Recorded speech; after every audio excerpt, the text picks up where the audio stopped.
Donc, bon matin à tous et à toutes. Le petit complément de matière qui nous reste à voir ce matin, c'est un petit 2-3 minutes sur les indicateurs acido-basiques. C'était la dernière petite section qui nous reste à voir dans le chapitre 5. Une fois qu'on va avoir terminé ça, on va tout de suite se diriger vers les consignes concernant le travail sur les cours de titrage. Puis après ça, on va regarder comment utiliser plutôt c'est moi qui vais l'utiliser, l'outil Excel pour être capable de trouver notre point d'équivalence, qui va être un petit peu notre point de départ pour être en mesure de trouver nos réponses aux différentes questions du travail sur les cours de titrage. Donc vous, ce que vous avez utilisé comme indicateur quand on a travaillé avec les cours de titrage, c'est la phénolphtaléine. Okay, c'est notre indicateur de préférence parce que quand on fait un titrage d'un acide avec une base forte, ben, généralement, notre point de virage il est autour du pH 7. Okay? Mais là, ce que je viens d'encercler, si vous voyez, il n'y a absolument rien ici. Donc, ce petit tableau-là, dans le fond, c'est un tableau que vous avez dans votre manuel d'ailleurs, où est-ce qu'on montre tous les différents indicateurs qu'on utilise généralement pour les différents tirages qu'on pourrait faire et à quelle zone est-ce qu'il y a une variation de pH. Fait que si on prend notre premier, par exemple, le violet de Gentiane, c'est un beau petit nom, ça, on voit qu'à pH de 0, ben, l'indicateur a une couleur qui est jaunâtre, puis à un pH autour de, je sais pas, peut-être 1,75, on a un pH qui est rendu vraiment bleu foncé. Et qu'au fur et à mesure qu'on se dirige entre 0 et 1,75, bon, ben, la couleur change tranquillement. Okay? Donc, dépendant de la situation qu'on a, dépendant de l'acide et de la base qu'on a, est-ce qu'on fait un titrage d'un acide avec une base, est-ce qu'on fait un titrage d'une base avec un acide, ben, on peut choisir notre indicateur pour avoir la variation de couleur au pH qui nous intéresse. Nous, pourquoi est-ce qu'on prend très, très souvent la phénolphtaléine? Ben, quand on fait un titrage d'un acide avec une base, on est souvent autour de 7. En fait, la phénol, si vous voyez, là, on ne le voit pas très, très bien, là, mais ce serait autour de comme ici, là, qu'on aurait du petit rose très, très pâle, vraiment juste un peu après 8 que notre rose pâle devrait apparaître. Mais ce qu'on a vu la semaine passée, c'est que les courbes de titrage, lorsqu'on fait une courbe entre un acide et une base forte, ben, mettons qu'on se fait un petit tableau de temps, on va en utiliser un qui est juste ici, vu qu'on a déjà un beau petit tableau. Si on se fait un axe, lorsqu'on fait un titrage, ben, on a notre variation de pH en fonction de notre variation de volume de notre base. Okay? On se rend compte qu'au début, ça varie très, très, très, très lentement. Puis quand on arrive proche du pH de 7, on a une variation de pH qui est extrêmement rapide. Okay? Bon, ben, ce qui veut dire que oui, mon point de virage, on est autour du pH 7, c'est-à-dire vraiment comme en plein milieu de notre transition, mais très, très rapidement, on va se ramasser avec un pH qui est autour de 8 aussi, ce qui va être pratiquement au même volume que notre point d'équivalence. Fait que la phénol, c'est ça un petit peu son avantage, c'est que quand on est avant le point d'équivalence, quand on a un pH, par exemple, de 4, 5, 6, bien, on n'a absolument aucune couleur. Mais dès qu'on s'approche de 8, dès qu'on dépasse un petit peu le 7, on va avoir le petit rosé qui apparaît tranquillement. C'est pour ça que si on se ramassait avec une couleur rose bonbon, comme par exemple la couleur que j'utilise pour faire mes marques en ce moment, là, mais là, ça veut dire qu'on est rendu avec un pH beaucoup trop basique puis qu'on a dépassé un petit peu notre point de virage. On voulait vraiment avoir le pH, un rose le plus pâle, le plus doux possible quand on faisait notre tirage avec la phénolphtaléine. Dans une des questions du travail, on va vous demander est-ce qu'il y aurait d'autres indicateurs qui auraient été appropriés d'utiliser avec le titrage qu'on a fait. Vous allez voir la courbe de titrage que vous allez obtenir avec les résultats que j'ai mis en ligne sur Léa. Vous allez devoir les faire, cette courbe-là, sur Excel, en faisant un beau petit nuage de points avec le pH en fonction du volume. Puis vous irez voir votre courbe de titrage est entre quel et quel pH. Puis là, vous pourrez aller regarder ce tableau-là dans votre manuel pour trouver, bon, ben, c'est autour de quel et quel pH est-ce que je devrais aller regarder pour mes indicateurs. Il y en a quand même plusieurs là-dedans. Ça va être à vous d'aller évaluer, selon vous, quel indicateur est-ce que vous pourriez utiliser pour le titrage qu'on a fait avec le vinaigre commercial. Fait que c'était la petite intro le petit peu de matière qui nous restait à faire. En même temps, ça nous sert un petit peu d'intro là, par rapport au travail que je vais vous présenter dans quelques instants. Avant de changer, par exemple, j'aimerais ça vous poser la question. J'aimerais ça vous demander s'il y en a qui ont des petites questions comme d'habitude par rapport à le petit 2 minutes qu'on vient de jaser sur les indicateurs acétobasiques. Je vois un petit X d'Anthony. Si j'ai pas de... C'est pas gêné, donc il y a quasiment juste... on a comme 2-3 qui jasent, là. Fait que ça me fait tant plaisir de vous jaser. Les autres qui me jasent pas, j'ai hâte de réentendre le son de votre voix à la prochaine session. Si vous me jasez pas d'ici la fin de la session. Bon, je n'ai pas de questions, je vais clearer ça, puis on va sharer une nouvelle chose. Fait qu'on va y aller avec.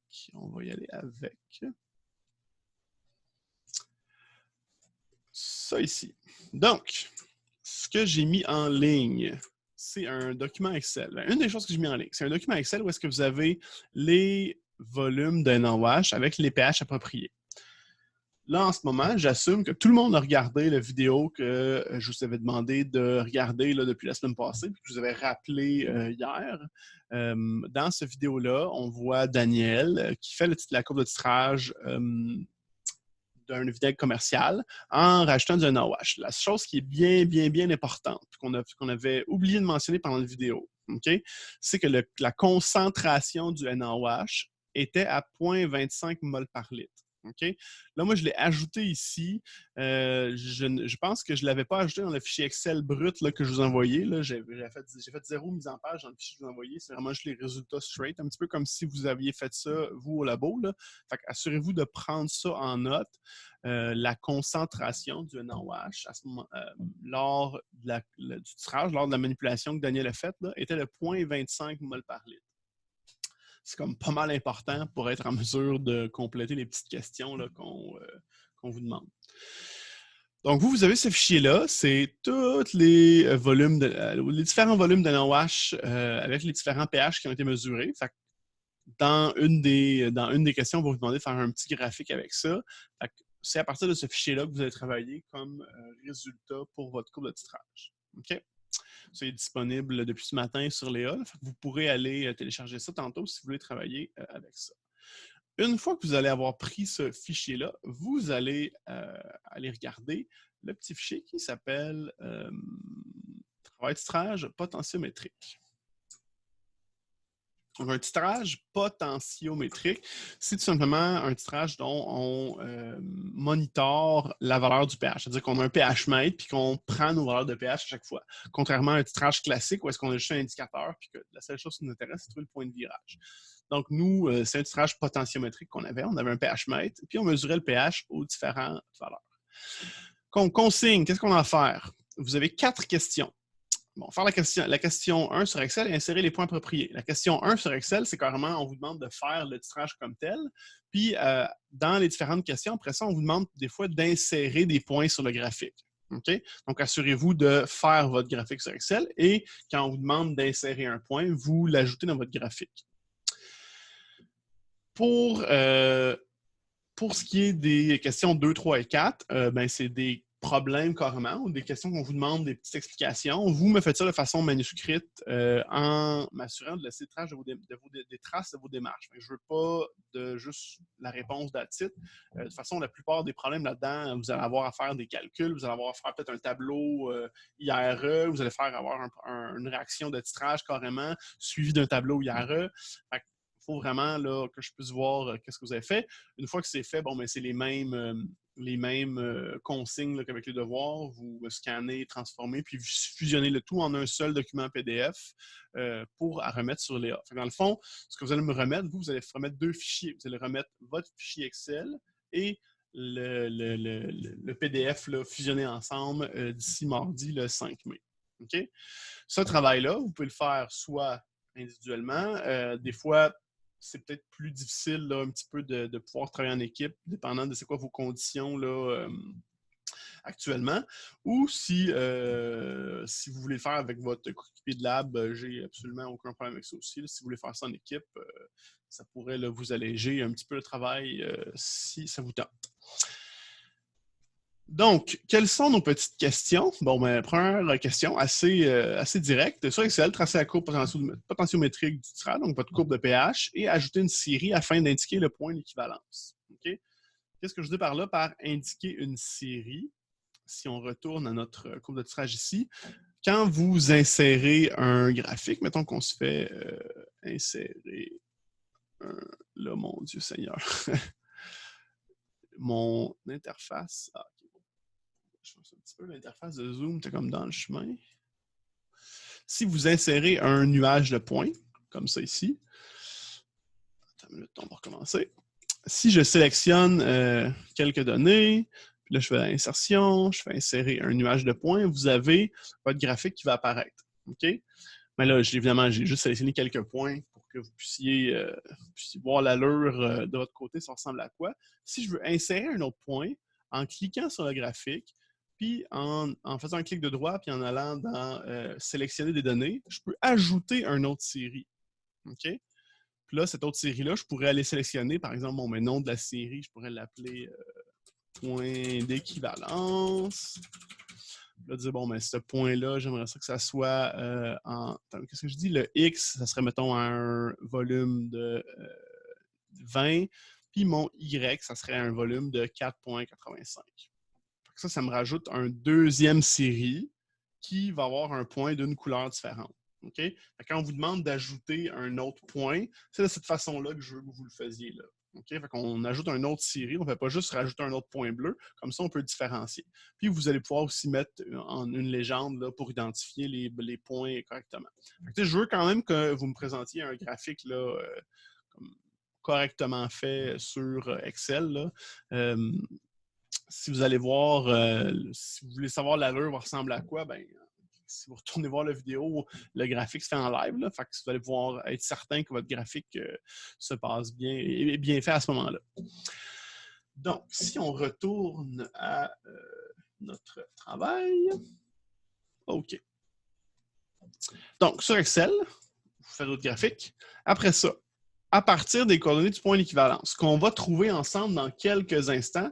Là, c'est bien important de le noter dans quelques secondes, quand on va regarder ça, mettons quelques minutes. Une fois que vous allez avoir votre point d'équivalence, vous devez déterminer et insérer sur le graphique le pH à demi-équivalence. Okay? Rappelez-vous ce qu'on s'est dit, le point de demi-équivalence, c'est carrément le pH à la moitié du volume d'équivalence. Si on trouve que le point d'équivalence est à un volume de 40 ml, ben, tout simplement, mon point de demi-équivalence, ça serait le pH à 20 ml.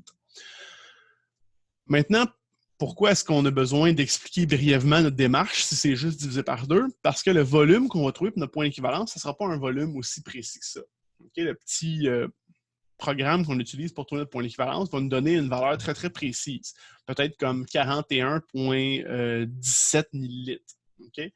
Ben, si je divise 41,17, ça ne me donnera pas nécessairement un point aussi précis que je vais pouvoir aller retrouver dans mon graphique. Fait que vous allez avoir une petite démarche à faire pour déterminer votre volume de demi-équivalence, votre pH. Rien de compliqué, là, ça va peut-être être juste un petit calcul de moyenne assez standard, ou si vous voulez utiliser Excel carrément pour trouver ça, vous allez être en mesure de le faire aussi.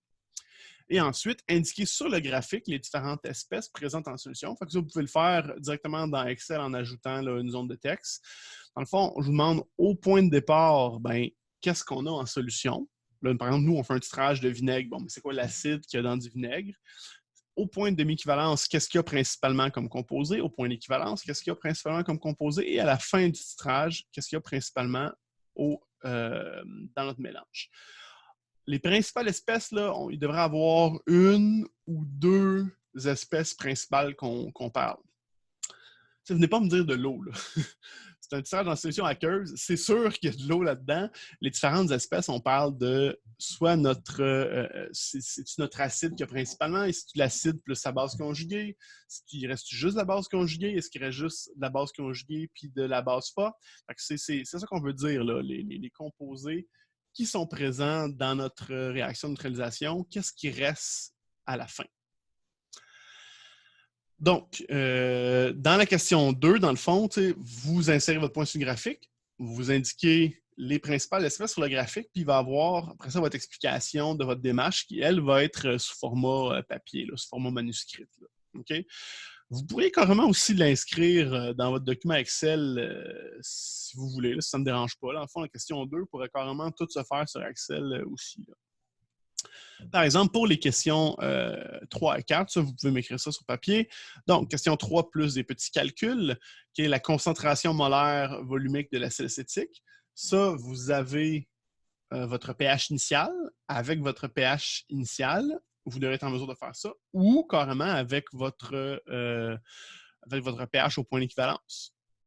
Si vous avez la concentration du NaOH, puis vous avez votre volume de NaOH, puis vous avez le volume d'acide acétique à ce moment-là, bon, ben, vous pouvez faire un CAVA, CBVB pour ça. Ou carrément faire un tableau IRE à partir du pH initial. Ça aussi, ça fonctionnerait. Ensuite, on vous demande de trouver le KA de deux façons. Fait que ici, dans le fond, on calcule un KA expérimental. Parce que le KA de l'acide acétique, on pourrait aller voir dans notre manuel puis voir que c'est 1,8 fois 10⁻⁵. Mais ça, c'est le KA théorique. Moi, je vous demande de calculer un KA. Fait que c'est un KA expérimental selon le pH du vinaigre à son point de départ, okay, et de la concentration calculée fait que par rapport à votre A, et selon le pH à demi-neutralisation. Okay? Donc, à demi-neutralisation, on se retrouve avec une situation de solution tampon. À partir de ça, vous allez pouvoir faire un tableau IRE où est-ce qu'on part de la fin. Dans le fond, on connaît le pH, puis on va être capable de remonter pour trouver, pour compléter le tableau puis faire le calcul du KA. Okay? Deux petits points sur Excel, deux petits points où est-ce qu'on fait un petit peu plus des calculs. Normalement, j'ai vu ta main levée, Brian, je t'en reviens en 2 secondes. Normalement, ce travail-là ça n'aurait pas été ça aurait été peut-être un petit équivalent d'un petit quiz là, qui est revenu pour 2 là, on le met à 5 je pense pas que c'est quelque chose de trop long. Comme je dirais moi, si vous passez là, la prochaine heure à travailler là-dessus, par contre, vous êtes capable pas mal de finir ou d'être très, très avancé là, pour être capable de compléter ça. Fait que je vais commencer avec Brian, ensuite Florence. Vas-y, Brian. Oui, pour le numéro 3A. Ouais. Mais si on veut calculer avec le pH initial notre concentration molaire, on devra utiliser la constante d'acidité du cahier. Ouais, si vous voulez passer par le pH initial, vous utilisez la constante théorique. Mais ça fait qu'après, quand on va vouloir recalculer la constante, comme on aura utilisé la concentration à partir de la constante. Donc, c'est comme, je sais pas, est-ce que ça marche quand même? Ben, ça devrait vous donner presque la même affaire, ou pas la même affaire. Moi, c'est plus la démarche qui m'intéresse. C'est rendu là que tu fasses la démarche à partir de la concentration du CAVA ou que tu fasses la démarche à partir de la concentration à partir du pH initial, ben, c'est la même démarche. Là. C'est ça qui m'intéresse. Là, Merci. c'est bon? Florence. Quand ça dit de nommer les espèces en solution, là, Ouais. Est-ce que vous voulez qu'on dise, mettons, juste acide ou qu'on nomme l'acide? Non, je veux carrément la formule. La formule. Si tu CH3COH, si tu CH3CO-, si tu NaOH, c'est vraiment le composé comme tel. Okay. Est-ce qu'il y a d'autres questions? Personne? OK. Avant que je vous laisse travailler là-dessus, puis qu'on termine l'enregistrement, la seule chose qui me reste à faire, c'est qu'on regarde ensemble comment est-ce qu'on trouve notre pH d'équivalence. Fait que là, je vous mets le petit fichier Excel qui est assez puissant, qui s'appelle, c'est pas mal, j'aime son nom, Curtipot. Donc ça, c'est un fichier Excel qui a été fait par un chimiste il y a déjà une couple d'années, qui est un gros outil avec des gros calculs, des grosses macros pour aller évaluer tout ce qu'on peut faire avec des calculs de pH et de titrage. Voici ce qu'on va faire ensemble, comment on va l'utiliser, ça va prendre quelques secondes. Vous n'avez pas besoin d'utiliser ce fichier-là, c'est juste que je vais vous regarder, dans le fond, je vais travailler les données avec vous, puis nous, ce que ça va nous donner après ça, c'est notre pH d'équivalence. On va aller se copier nos données rapidement. Bon, je copie nos données et je nous ramène à ça ici. Donc, j'ai tout simplement collé nos données à nous. Fait que là, on voit les petits points bleus qui sont apparus. Là, moi, on va lui demander carrément de travailler, si on veut, de retravailler cette courbe-là en faisant process pour aller faire apparaître une courbe avec les points qu'on vient de lui donner. OK? Fait que là, on voit le travail qui a été fait. Et on a un deuxième graphique qui nous montre les dérivées premières et les dérivées secondes de ce graphique-là. Okay? C'est comme ça que lui va être en mesure d'aller trouver le point d'équivalence. Pourquoi est-ce que les dérivées premières et les dérivées secondes sont utiles là-dedans? Si on regarde notre graphique ici, okay? Si on part après du milieu, mais là, on a une pente qui est assez stable. Quand je fais la dérivée d'un graphique, mettons je fais la dérivée de pH versus volume, bien, ça devrait me donner quoi quelle information est-ce que je peux retirer de mon graphique avec la dérivée première, avec la dérivée carrément de ça ici? Mais ça va être la pente de mon graphique à cet endroit-là. OK? Si j'avance tranquillement dans mon graphique, bien, qu'est-ce qui se passe? Plus je m'approche du point d'équivalence, qu'est-ce qui se passe avec ma pente? Plus mon graphique devient à pic. Je devrais avoir une augmentation quand j'approche de mon point d'équivalence. Si on regarde autour dans mon graphique de dérivée première, si on regarde autour de 40 ml, ben, j'ai une augmentation assez brusque de ma pente. Puis à un moment donné, j'arrive à un point où est-ce que je suis, le plus élevé. Bien, ça devrait être mon point d'équivalence, où est-ce que j'ai vraiment la pente la plus à pic. Puis après ça, quand je dépasse mon point d'équivalence, ben, ma pente devient tranquillement de moins en moins à pic. Fait que mon petit graphique rouge ici dans mon deuxième graphique, avec ma dérivée première, bon, mais ma pente va diminuer pour redescendre puis devenir avec une pente là, presque nulle. On arrive à quelque chose d'assez plat. Maintenant, en faisant la dérivée deuxième, fait que ma dérivée seconde, c'est quoi? Ben, c'est carrément, je dérive ma dérivée première. Fait que je dérive ma courbe rouge qui est ici. Ben, ma courbe rouge, j'ai une pente assez nulle. Fait que si je dérive ma dérivée première qui est une pente nulle, ben, ma dérivée seconde va aussi avoir une pente nulle. Fait que c'est pour ça que ma pente bleue foncée, elle est nulle là, quasiment jusqu'à 40 ml. Après ça, ma pente rouge commence à devenir très, très à pic un petit peu après 40. Fait que ma pente bleue, elle aussi, va devenir très, très à pic. Puis au point d'inflexion, au moment où est-ce que ma courbe rouge commence à descendre, ben, à ce moment-là, ma pente devient négative. Fait que ma dérivée seconde, elle, va passer dans le négatif très, très abruptement. Puis le point où est-ce que... Le point... je voulais draw. Le point d'inflexion, ça va être le moment où est-ce que ma dérivée seconde va croiser mon axe de zéro. Fait que ce volume-là, c'est précisément mon volume d'équivalence. C'est précisément mon point de virage que j'ai été en mesure d'aller trouver. Fait que c'est carrément ça que le programme Excel, si on veut, fait de façon très, très précise. Fait que là, on voit à droite, là, là, j'ai changé de la façon que mon interface, de la façon que j'installais mon interface Zoom, puis là, je suis tout mélangé. Bon, OK, tout va bien. Fait que si on regarde à droite, là, on a comme les zones de calcul qui ont été utilisées pour faire ça. Mais nous, ce qui nous intéresse, c'est cette ligne-là ici. OK? Notre volume d'équivalence, fait 42,784, puis notre pH d'équivalence qui est de 9,138. Okay? Fait que ça, vous devez prendre ça en note dès maintenant. Évidemment, le tout est enregistré, fait que vous allez peut-être le regarder sur YouTube plus tard. À ceux qui me regardent en différé, salut!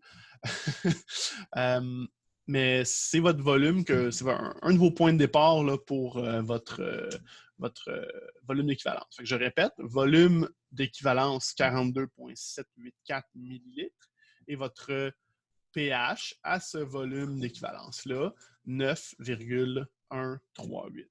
Okay? Donc, ces valeurs-là, vous devez prendre ça en note pour votre travail. Avec ça, avec votre concentration de 0,25 mol par litre pour le NaOH, vous devriez être en mesure de compléter le tout. Petit rappel, je l'ai mentionné plus tôt, mais juste pour être sûr et certain, nous, on fait le tirage du vinaigre commercial. L'acide dans le vinaigre commercial, c'est tout simplement du CH3COH. Okay? C'est de l'acide acétique. Dans le fond, vous avez un tirage de l'acide acétique avec le NaOH. Je pense que ça complète pas mal ce que j'avais à vous dire par rapport à ce petit travail-là. S'il y en a qui n'ont toujours pas regardé le petit vidéo, c'est assez rapide, c'est un 9 minutes. J'ai accéléré là, les zones où est-ce qu'il se passait pas grand-chose, puis qu'on faisait qu'on faisait juste trouver le volume de temps en temps. Fait que ça fait une vidéo assez rapide. Si vous n'avez pas encore regardé ça, vous allez regarder ça. Après ça, avec la petite intro que je vous ai faite ce matin, là, vous avez toutes les informations nécessaires pour être en mesure de compléter votre travail. Je vais donc arrêter notre enregistrement dès maintenant pour ensuite vous expliquer comment est-ce qu'on va procéder par la suite.